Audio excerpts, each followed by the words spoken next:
There's certain commands in Scripture that I read and I go, I'm doing all right there. Haven't killed anyone this week. Like, things are going okay.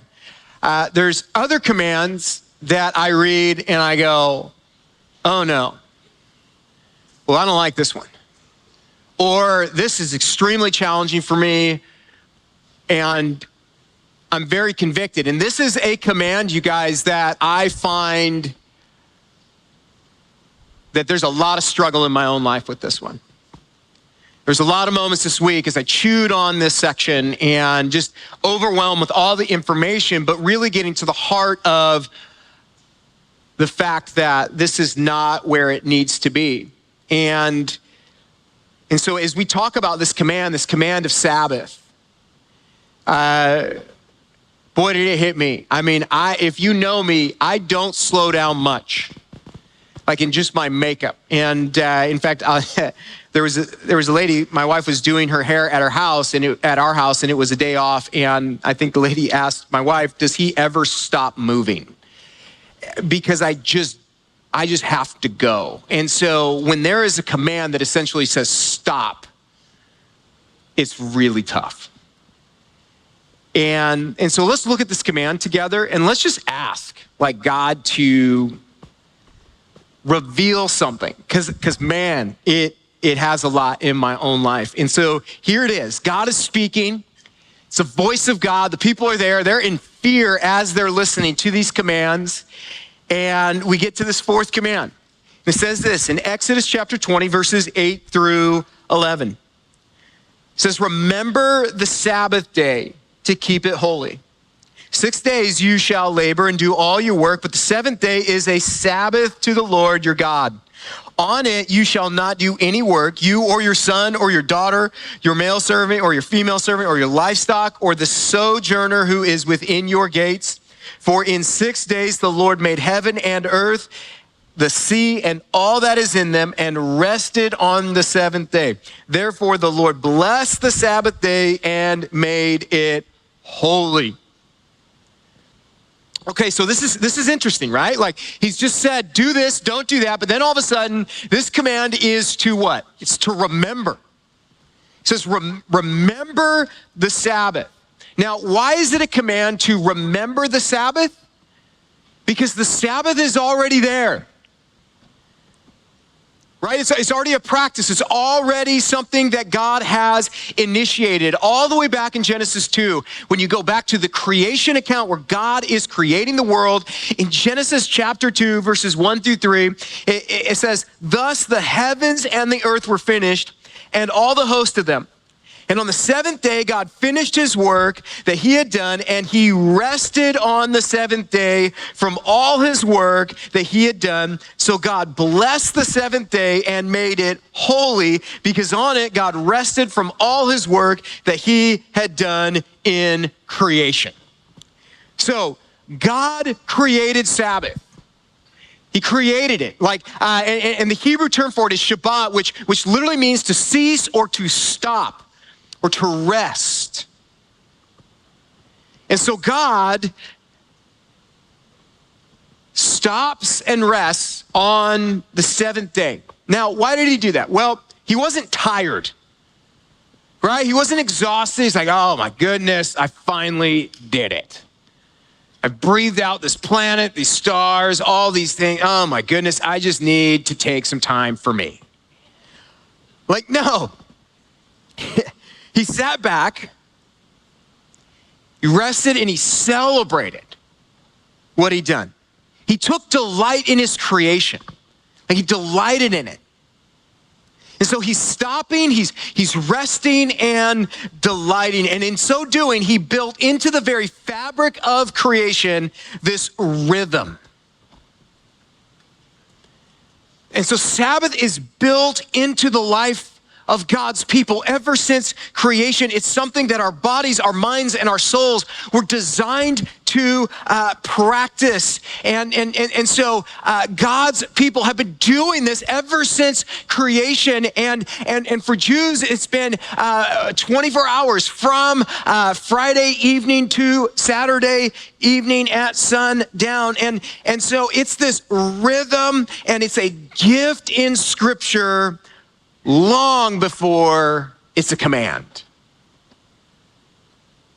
And so the command here is to remember it. A day of remembrance. And so on Sabbath, we stop, we rest, and remember what the focal point of life is, which is God, right? We remember who God is. And as we remember who God is, we also remember that I'm not God. As much as I like to be God in my own life, in my own schedule, in my own calendar, and honestly, a lot of us act like we are our own God. We go so fast that we don't even take things to God anymore. We just try to get the next thing done. And so it's a moment where we recognize who God is, that he should be the desire, the drive of my life, that I belong to him. I don't belong to me. I'm reminded that I live in his world. This is his kingdom. And I'm also to be praying for his kingdom to come, and his kingdom is eternal. So it's not temporary. So the Sabbath allows me to see him clearly. It reframes everything in my life. And I remember to be grateful. And so you guys, this is that invitation.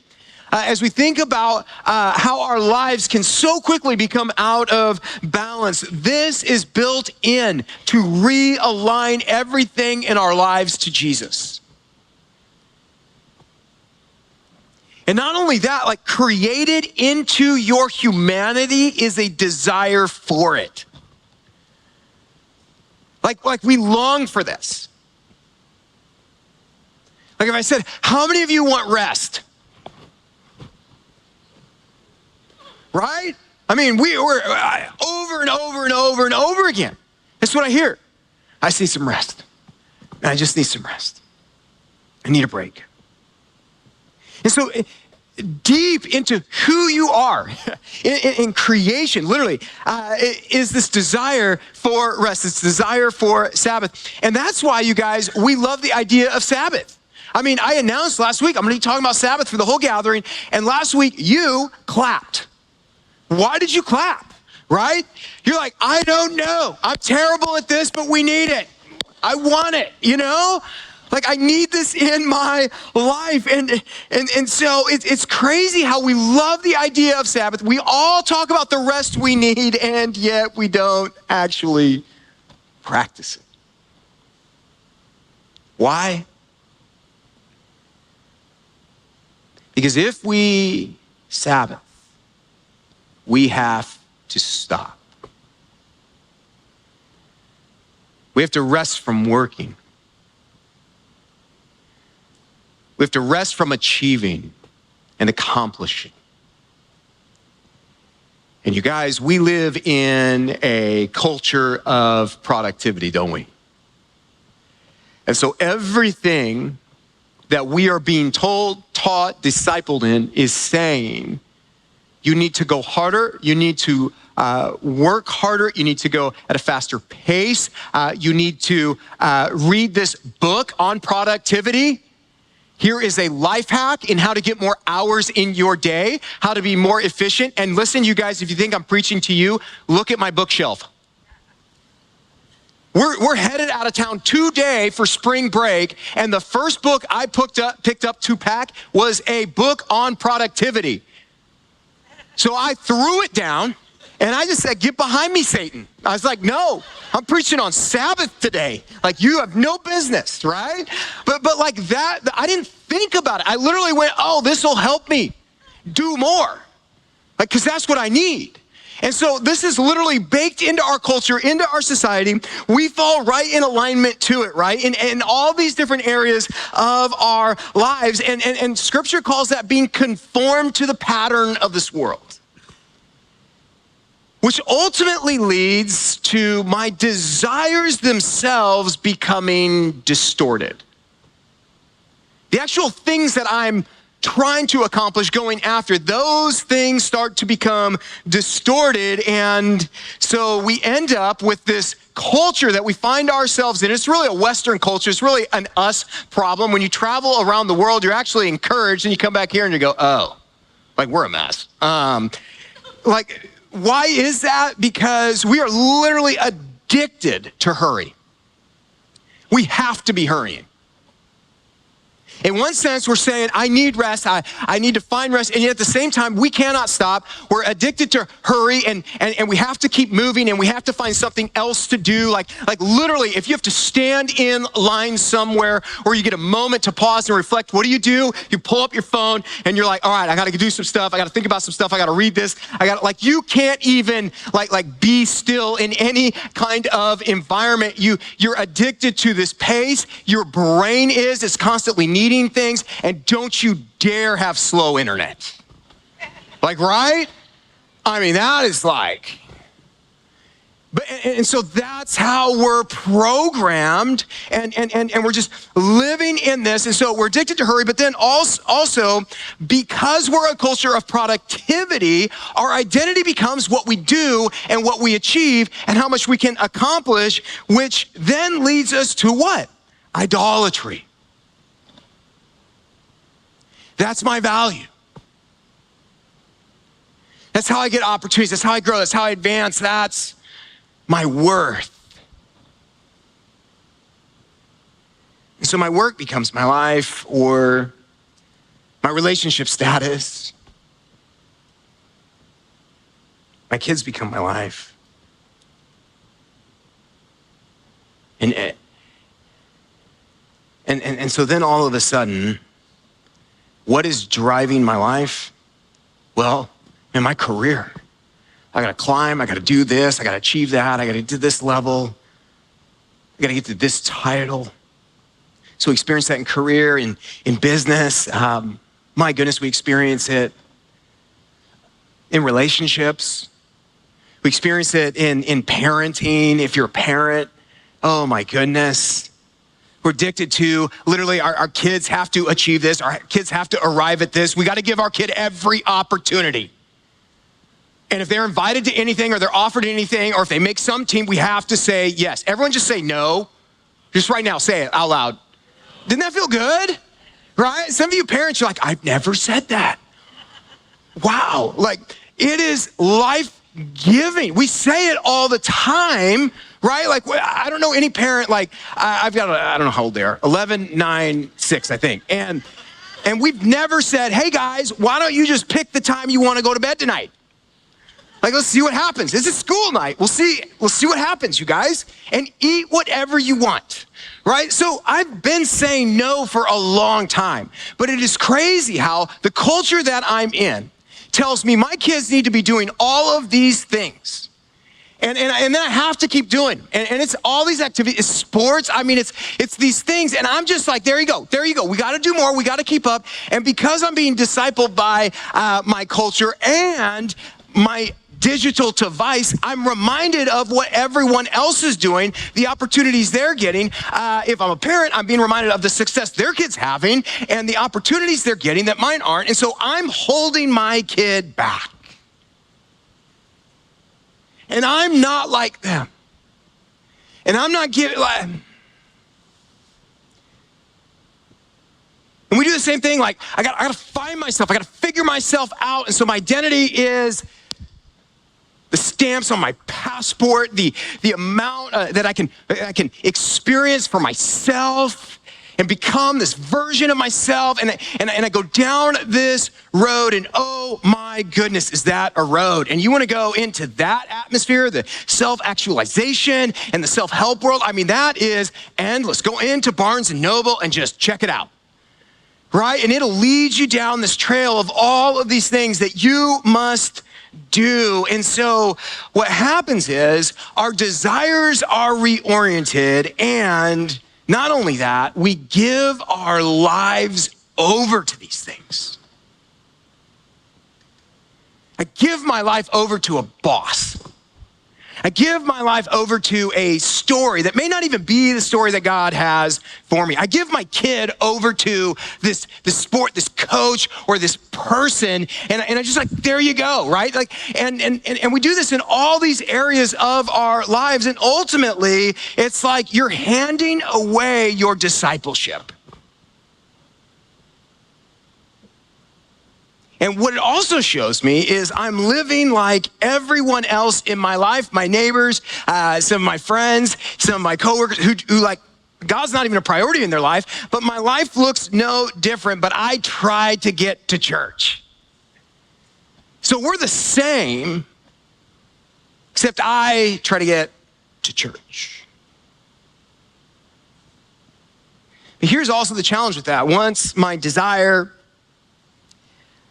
is aligned with the culture that I'm in, you guys, here's the problem. Our culture keeps demanding more from you.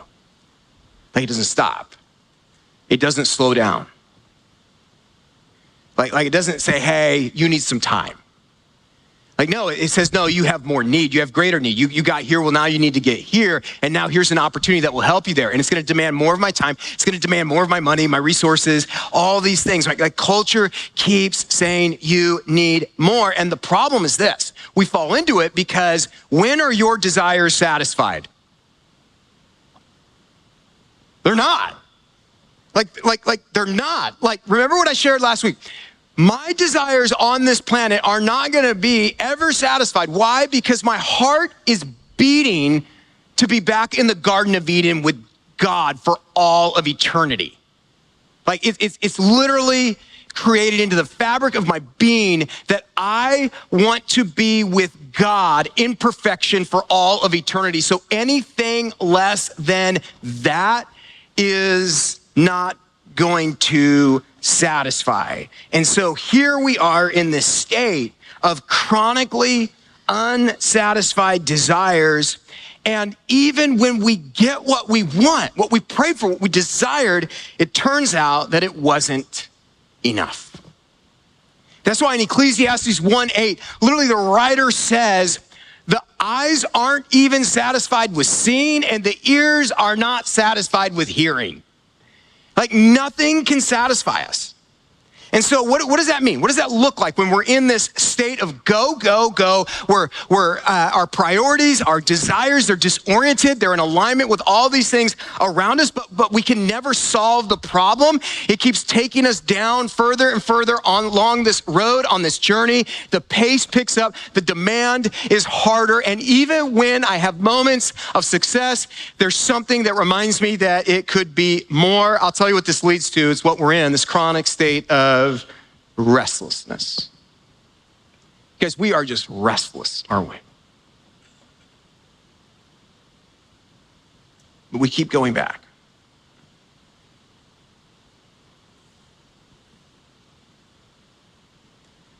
We keep allowing culture to dictate how I'm going to live, how I need to live, how I need to think, how I need to act. And yet the culture that we live in, that we're giving ourselves over to right now, is one of the only cultures where Christianity is right now declining. When you travel the world, it is amazing. The gospel is exploding. It's exploding. But here, it's not. But at the same time, what we're seeing is people have never been more spiritually open. But because we're so hurried, so consumed with these idols in our lives, the idols of our day, we don't even see these people. And worse yet, we're not even listening. We're not even pausing and hearing from the Lord. Like just the thought of being still before him, just the thought of spending more than 20 minutes in a Devo with him is terrifying. And so how in the world do we get off this hamster wheel?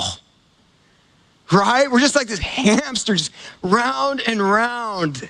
How do we get off this wheel of just desire? And you guys, God tells us. He says, Sabbath. Sabbath. In Genesis 2, the Sabbath day is made holy, it says. It's made holy. You guys, this is the first time the word holiness is used in the Bible. And it's not referring to a church. It's literally referring to a day. So what does this mean? What is it talking about when it says holy? The word holy means set apart. So it's holy. It's been set apart to the Lord. So Sabbath is this day that has been set aside. It's distinctly different than all of the other days for the purpose of the Lord. And so when we get to Exodus, the command is what? The command is keep it holy. Like, keep it holy. Don't allow it to lose its distinctiveness in your life.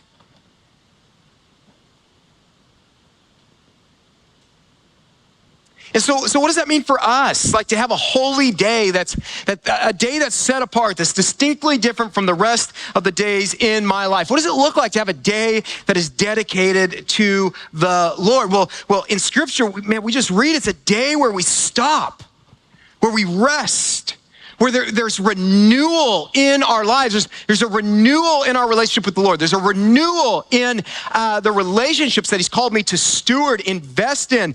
There is a delight that happens where I delight in God. I delight in what he's doing. I take delight in his creation. And there's a worship component where we're worshiping. In fact, historically, it's always been communal, right? Like, people gathering together all the way in Leviticus 23. We see it throughout Scripture. The Israelites on Sabbath, they didn't just sit alone in a room and go, okay, God, I can do this.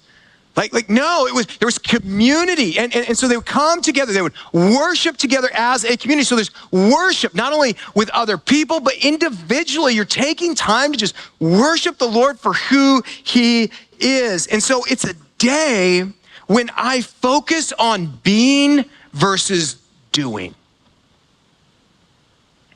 When I reflect and I respond to the invitation to just abide in him, right? John 15:4, when Jesus said, abide in me and I in you, as the branch cannot bear fruit by itself unless it abides in the vine, neither can you unless you abide in me. Wow. Get off the train of productivity saying, abide in me. And then there's fruit. Did you see that? Then there's fruit.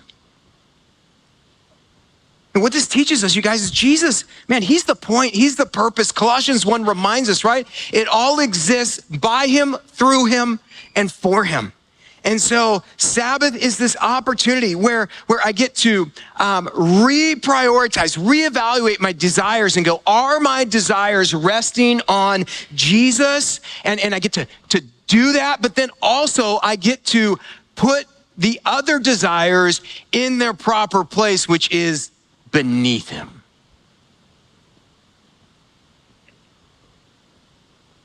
And I respond to Jesus in Matthew 11:28, where he said, come to me, all who labor and are heavy laden, and I will give you rest. You see that? I will give you rest. You'll rest in me. I'm reminded of what St. Augustine said. He said, thou hast made us for thyself, O Lord, and our heart is restless until it finds its rest in thee. Rest. The very thing all of us say we need, and we're not getting enough of it. And so there it is. And the second version of the Ten Commandments in Deuteronomy chapter 5, 40 years later, the next generation is on the edge of the promised land, and the Sabbath command is the same, but the ending is different. In Deuteronomy chapter 5, verse 12, it says, observe the Sabbath day to keep it holy as the Lord your God commands you. It goes into the 6 days, honor God with the seventh, but then it says something in verse 15 that is different. It closes differently. It says, you shall remember that you were a slave in the land of Egypt, and the Lord your God brought you out from there with a mighty hand and an outstretched arm. Therefore, the Lord your God commanded you to keep the Sabbath day. So what's different here? I mean, the first Sabbath, we see it connecting us to creation, connecting us to the almighty, all-powerful God who is sovereign over time and space, who created this. He initiated this day of rest, that it would be set apart and holy. We see the command reiterated again 40 years later, and yet he says, listen, remember as you Sabbath. Remember the deliverance that was done on your behalf through the almighty, all-powerful God. Like, do not forget that he rescued you out of slavery. And so Sabbath then becomes, for us, this needed reminder of not only creation, but also redemption. The gospel. How you've been saved through Jesus, from slavery to sin. And you know what that also reminds me of as I practice that? Is it reminds me that he's saved me from something that has enslaved me before that desperately wants to enslave me again.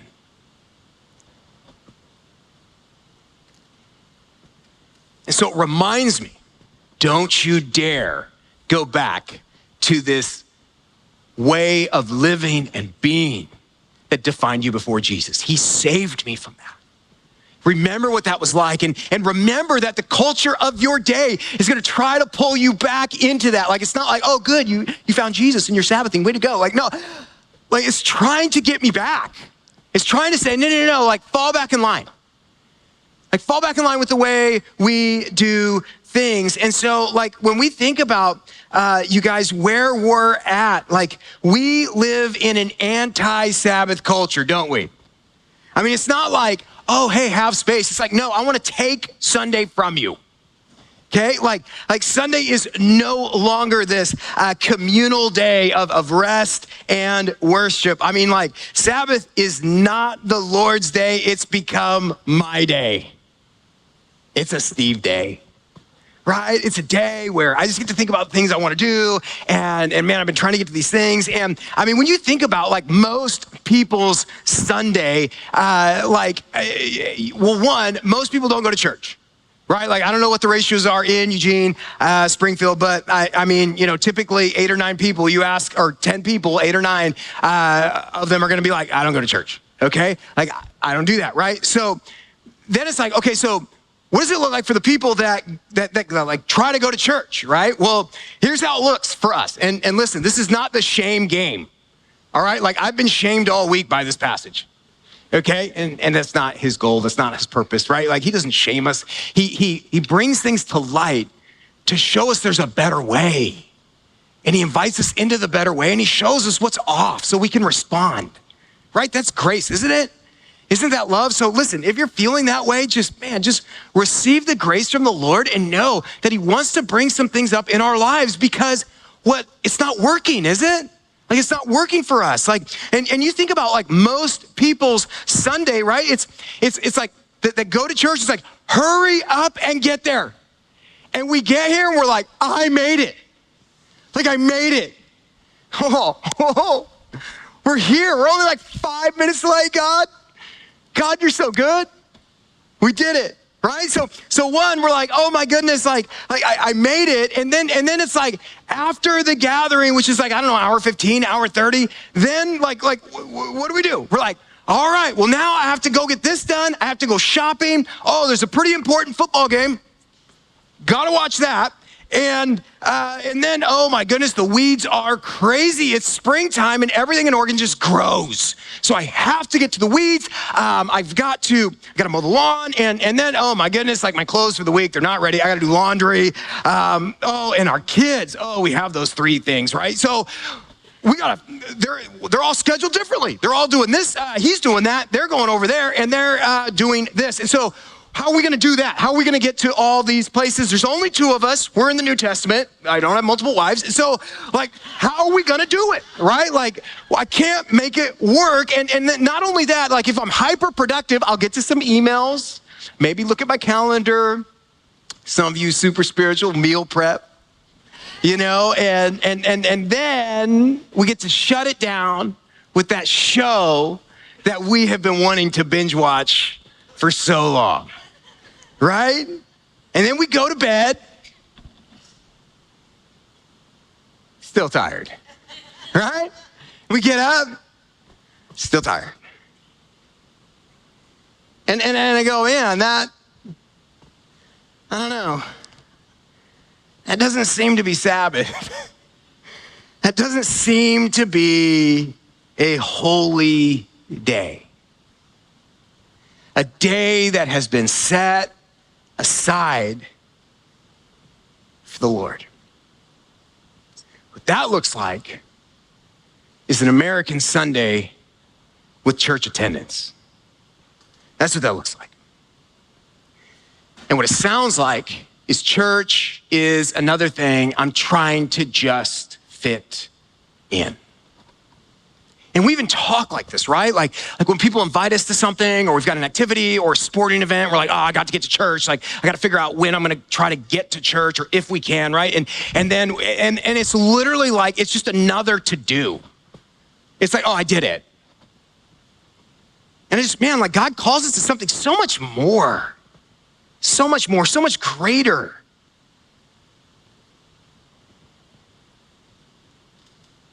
You guys, Sabbath, what it does is it reveals what we worship, doesn't it? It reveals what I actually give myself to. It's really hard to separate where I put my time from what I love. And so Sabbath reveals that. It reminds me of that. And it shows up at times when I'm like, it's the Lord's day unless there's this or that. And so what it does, you guys, is it not only just, it brings you so much closer to the Lord in a way that the depth of your soul is saying, I crave this, I need this, I want this, but also, you guys, it will also reveal my lack of desire for God. And that hurts. You guys, when I read this, it hurt. Because what I saw in my own life is a lack of heartfelt desire for God. Because if I really desire him, like I say I do, why is this negotiable?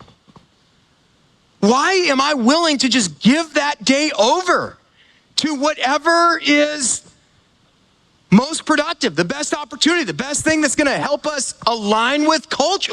Why am I doing that, right? And ultimately what just hit me is there's a desire problem with me. And not only is there a desire problem, but you guys, what also is very revealing about this and hard to come to grips with is it also shows me that my thoughts of God are actually much more distant than I think they are. Because for some of us, the thought of taking 24 hours of a day, which is a day, and giving it to the Lord, that is terrifying. Like you're not like, oh, wow. Okay, God, what are we going to do? Let's get some worship music going, God. Where are we going to take this thing? No, you're like, man, this is fine for 20 minutes. But a day? A day of intimacy with the Lord and other followers of him, and trying to grow that and cultivate that and worshiping and pausing. So what it also shows me is there's a lot more distance between myself and the Lord than I thought. Because I know that the friends that I'm really close with, I'm gonna see one of them this week. That excites me. I'm so excited about it. I can't wait to see them because there is an intimacy and relationship. And so what Sabbath also reveals by how I view it is it shows that there is something that's just not right in my relationship with God and my thoughts of God. Now, some of us, we may say, well, wait a minute, Steve, like, come on now. Like, we know the New Testament, Jesus fulfilled the law. So because Jesus fulfilled the law, I'm not under the Old Testament law. So I don't have to do this. Well, I'll tell you this, you guys, Jesus did fulfill the law. He is the fulfillment of the law. So yeah, you and I are not under the Old Testament law. We're not under that, but saying that the law has been fulfilled in Jesus, it doesn't mean that the law is irrelevant to us today. Like, because why? We see that the design of the law, the intent is still the design that God has for his creation. Like, this wasn't hey, I'm initiating the law, now start doing this. No, God said in the very beginning, this is how it's gonna be. This is how I've designed you to enter and connect with me in relationship. This is for you. I mean, Jesus said in Mark 2:27, the Sabbath is for humanity. It's for us. He was combating the legalism because people were like, you have to do this, you have to do that. They're adding all these 39 laws and more. It was insane. And so we often associate how Jesus talks negatively to the Pharisees as he's anti-Sabbath. Well, no, that's not. Like Jesus practiced Sabbath. If Jesus wanted to do away with the Sabbath, he could have, right? He had time. Okay, but he didn't. So from Friday evening to Saturday evening, Jesus practiced Sabbath. And the New Testament church, after the resurrection, right? All these Gentiles are getting saved. What do we do with these Gentiles, right?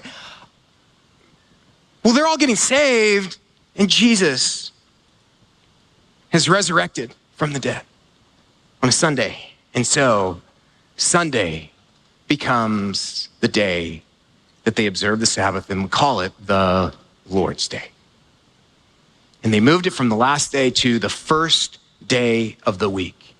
And they have observed this, and we see this in Acts 20, verse 7, 1 Corinthians 16, the first day of the week they gathered on the first day. And all of a sudden, we see Christians for the next 2,000 years observing the Lord's Day. And until about 1960, our culture as well acknowledged the Lord's Day, didn't it? Some of you were like 18, you're like, I don't know what you're talking about. But there was a long period of time where even people that didn't believe, Sunday was different. And you just knew things aren't happening on Sunday. But that's all changed.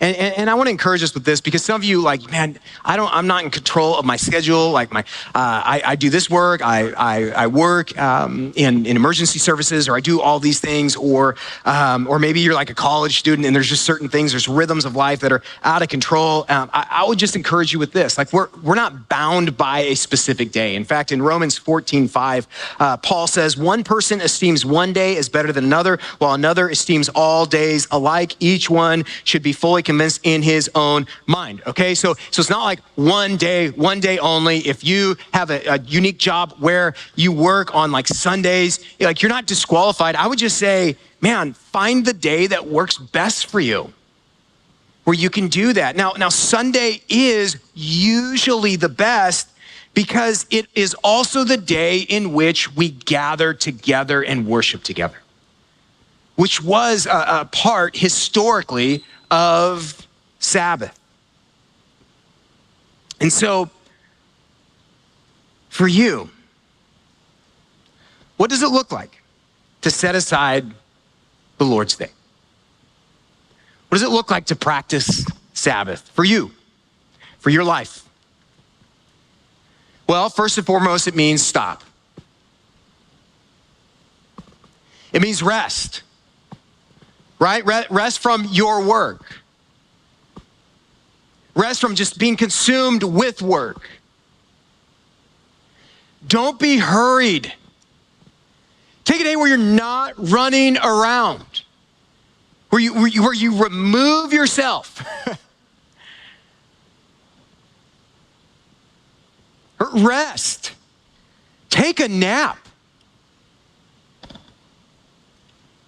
Right? Do things that bring renewal in your life. It's not like, hey, don't do anything physical. Man, go on a hike, go on a walk, go experience nature, go do something that just life-giving. So you can do things that are physical. I mean, like there's all kinds of things you can do that bring you delight in your life, that bring joy to you and how you're wired and how God designed you. Like there's so many unique things that you can do. I was telling last gathering, I was listening to this podcast, and one of his pastors was talking about they started doing laser tag, like on their Sabbath, like finding just different things. And so we remember what the Lord has done. We're taking time during that day to just remember what he's done, who he is, who I am, who I belong to. I remember the salvation in my life, the slavery he's freed me from. And then there's a relational component. So whether you're single, whether you're married, whatever situation you find yourself in, you're to find other people as well and to celebrate the Lord together. Like, oh my goodness, like potlucks, we're like, get rid of them. Why?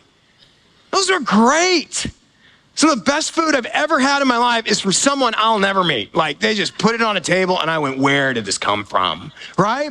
And we just done away with all that. And yet, like, man, go gather together. That's what we see, the communal component all throughout the Old Testament, like gathering together, meeting with people and enjoying each other in the Lord. What an awesome opportunity to encourage each other. And so we have the opportunity to enter into that. So you can think about what that would look like. And I would just say this, start by just asking this question. How is this day distinct? How is it set apart? How is it holy for the Lord? Start with that. Because for some of you, just saying 24 hours is terrifying. And so I would just say this, start somewhere. Start with a few hours. Start with 4, start with 6 hours. Like grow that. Make that, like you have to make it a rhythm into your life. So it has to be a priority. So I would just encourage you with this. Start somewhere. Start somewhere. And look at this promise. There is a promise with this. Oh my gosh, it's so beautiful. In Isaiah 58, 13 and 14, this is a promise to God's people. It says, if you turn back your foot from the Sabbath, from doing your pleasure on my holy day, and call the Sabbath a delight and the holy day of the Lord honorable. If you honor it, not going your own ways or seeking your own pleasure or talking idly, then you shall take delight in the Lord, and I will make you ride on the heights of the earth. I will feed you with the heritage of Jacob, your father, for the mouth of the Lord is spoken. There is an incredible promise, isn't there? And ultimately, what it reveals, if I'm unwilling to embrace that promise, I mean, that gift, it shows that I don't trust God. You guys, when they were doing this in the Old Testament, it was crazy because what they were doing was giving up a day that the rest of culture was not giving up. And they're trusting God, that God's gonna do what he needs to do in the fields. He's gonna do what he needs to do in these other areas of business and all of this. I'm giving it over to God. And God says, when you engage in this and dedicate a day like this to me, you will be blessed beyond belief. And so why don't we want this, you guys? And so this morning, let's just go before the Lord. Let's ask him to speak to us. And let's explore what it would mean to accept the invitation to receive the gift of Sabbath in our lives.